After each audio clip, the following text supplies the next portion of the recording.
Salut à tous, aujourd'hui je vais te montrer comment trouver les meilleurs mots-clés sur Google Ads pour tes campagnes Search et Performance Max. Les mots-clés, c'est un peu comme un GPS pour ta campagne. Si tu lui donnes des mauvaises indications, elle va aller dans la mauvaise direction et tu vas jeter par la fenêtre tout ton budget. A l'inverse, si tu choisis bien tes mots-clés, tu vas attirer les meilleurs internautes au meilleur moment et avec la plus grande intention d'achat. Et donc tes résultats seront nettement supérieurs. Cette vidéo va être divisée en 3 étapes. D'abord, je vais te montrer un outil pour savoir ce que les internautes recherchent sur Google et en quel volume. Ensuite, je vais t'en montrer un second qui te permet d'avoir un petit peu plus d'informations sur l'intention d'achat. Et enfin, je vais te montrer comment extraire des informations déjà présentes dans tes campagnes et les utiliser pour ton ciblage. Si tu es nouveau sur cette chaîne, je vais me présenter rapidement. Je m'appelle Charles, ça fait 10 ans que je spécialise Google Ads et j'ai fondé Satellite. Et chez Satellite, on accompagne des dizaines de sites e-commerce dans la gestion de leur campagne Google Ads et on investit tous les mois des centaines de milliers d'euros sur Google pour nos clients. Je te mets ici les logos des sociétés qu'on accompagne. Et d'ailleurs, si tu investis au moins 5 000 € dans tes campagnes chaque mois, eh bien on t'offre un audit gratuit qu'on s'engage à te rendre sous 7 jours. Mais maintenant, place à la vidéo. Alors, la première méthode pour trouver les mots-clés que recherchent les internautes sur Google et le volume, c'est l'outil de planification des mots-clés. Pour ça, tu vas dans Outils, Planification et tu cliques ici. Puis, tu cliques sur Trouver de nouveaux mots-clés. Et pour cet exemple, on va dire qu'on veut vendre des tentes de camping. Donc, je vais écrire tente de camping. Hop, on laisse en français et en France. Puis, je clique sur Obtenir des résultats. Une fois qu'on est là, on va voir les mots-clés que tapent les internautes dans cette colonne avec le volume mensuel.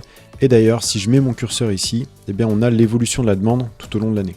Ça, c'est hyper intéressant parce que typiquement, pour des tentes de camping, eh bien, on voit qu'il y a un pic de demande l'été, mais que le reste de l'année, c'est quand même beaucoup plus calme. Là, on est à 1300 recherches en novembre contre presque 10 000 recherches par mois en juillet. Ensuite, ce que tu peux faire, c'est regarder déjà l'évolution de toutes les requêtes liées à tente de camping. Et après, tu peux regarder ces quelques colonnes. La première, c'est la variation sur 3 mois. Ça, c'est intéressant parce que, un peu comme cette courbe, eh bien, ça va te permettre de connaître la tendance de recherche pour ce genre de mots-clés. Ensuite, tu peux regarder la variation year on year, donc YOY. Donc là, on peut voir que depuis l'année précédente, il n'y a pas eu vraiment de changement entre le mois de novembre 2024 et le mois de novembre 2025.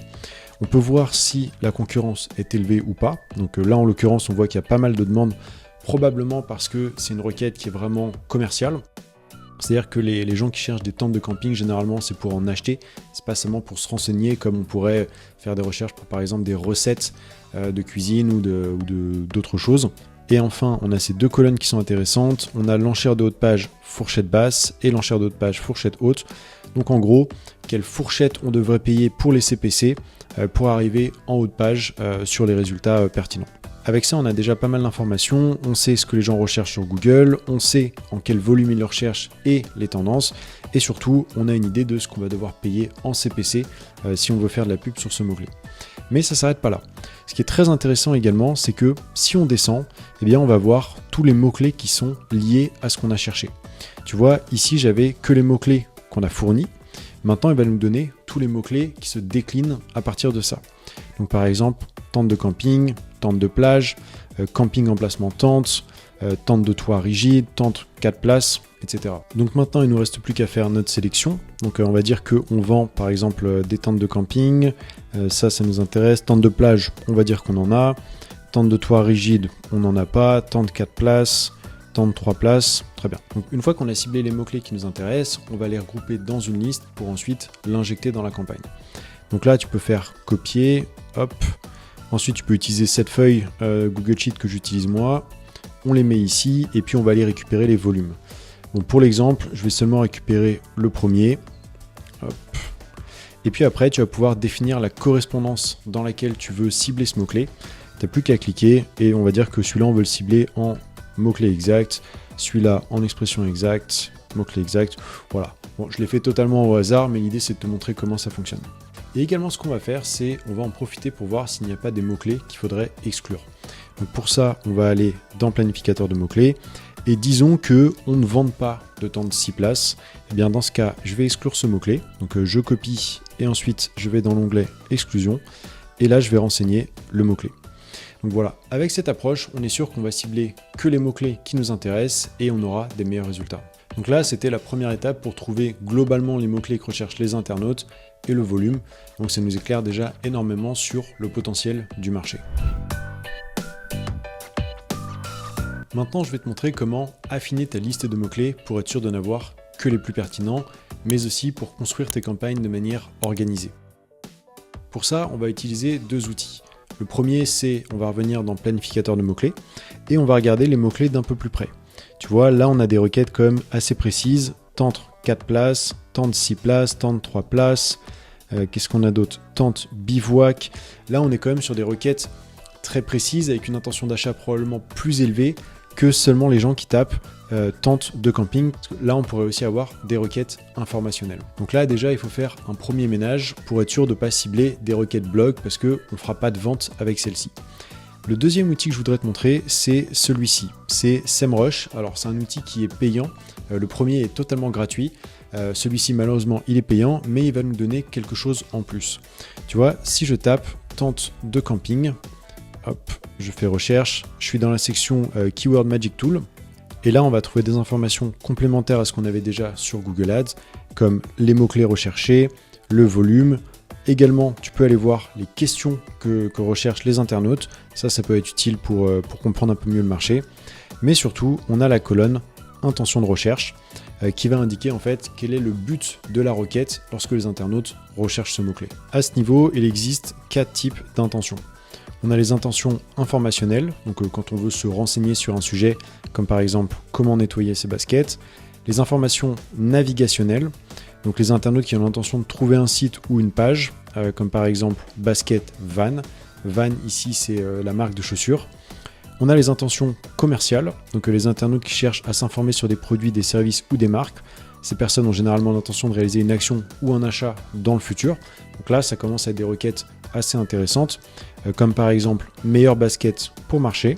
Et enfin, les intentions transactionnelles qui sont de loin les plus intéressantes sur Google Ads, qui sont les internautes qui ont l'intention d'effectuer une action ou un achat, comme par exemple acheter des baskets en ligne. Donc ça, c'est vraiment très intéressant parce qu'on va tout de suite voir sur quels mots-clés on devrait se positionner et lesquels on devrait peut-être retirer de nos campagnes. Et là, par exemple, si on prend tente de camping, on voit qu'on a une intention à la fois informationnelle, ce qui n'est pas illogique, mais aussi transactionnelle. Donc après, il ne te reste plus qu'à faire un petit ménage dans ta liste pour savoir quels mots-clés tu veux garder et lesquels tu veux supprimer. Après, si tu n'as pas SEMrush, tu peux aussi directement aller sur Google, tu tapes par exemple tente de camping 2 places, hop, je recherche, et tu analyses les résultats que Google te montre.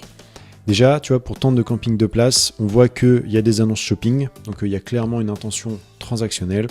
Mais aussi, si je descends, je vois que pareil, là, on est encore sur des liens shopping, encore du shopping. Et puis, les deux premiers sites qui apparaissent, on a Decathlon et Trigano. Decathlon, il nous propose des tentes à acheter. Et Trigano, c'est la même chose. Donc là, clairement, on est sur une requête transactionnelle et tu n'as pas besoin de l'outil SEMrush pour te l'indiquer. Également, si tu veux comparer, tu vois, tu peux taper par exemple recette de, allez, on va mettre crêpes, hop. Et là, tu vois que sur des requêtes comme celle-ci, on est vraiment sur des recherches à caractère blog ou informationnel et que typiquement, acheter ce genre de mots-clés, ça va rien t'apporter. Tu vas seulement brûler ton budget.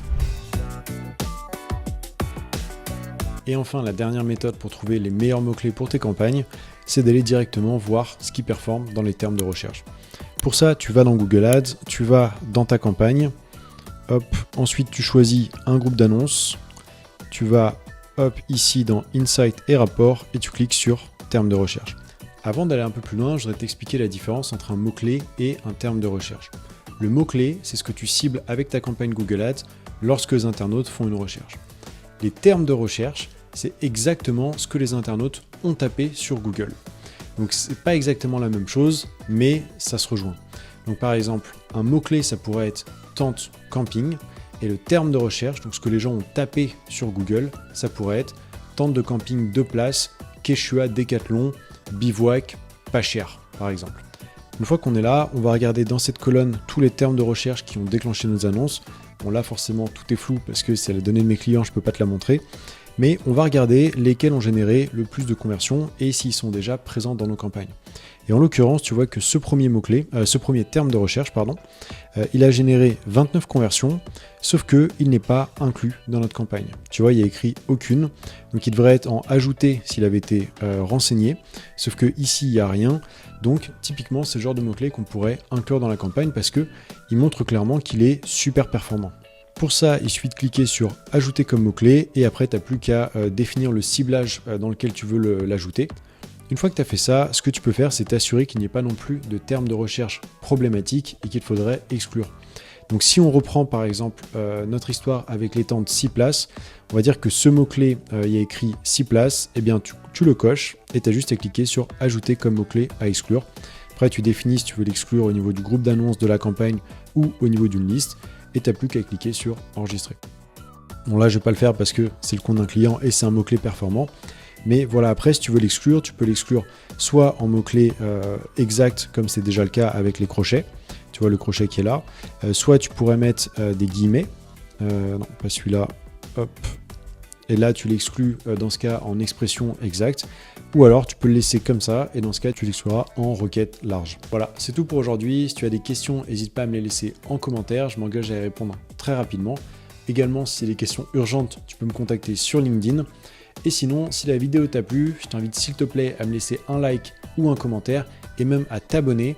Je sors une vidéo comme ça tous les mardis dans laquelle je te présente soit des astuces, soit des cas pratiques de nos clients et ça m'aide énormément pour développer la chaîne. Voilà, c'est tout pour aujourd'hui. Si tu souhaites te faire accompagner dans la gestion de ton compte Google Ads, n'hésite pas à prendre rendez-vous directement en bas dans la description de cette vidéo ou à me contacter sur LinkedIn pour recevoir un audit gratuit de vos campagnes.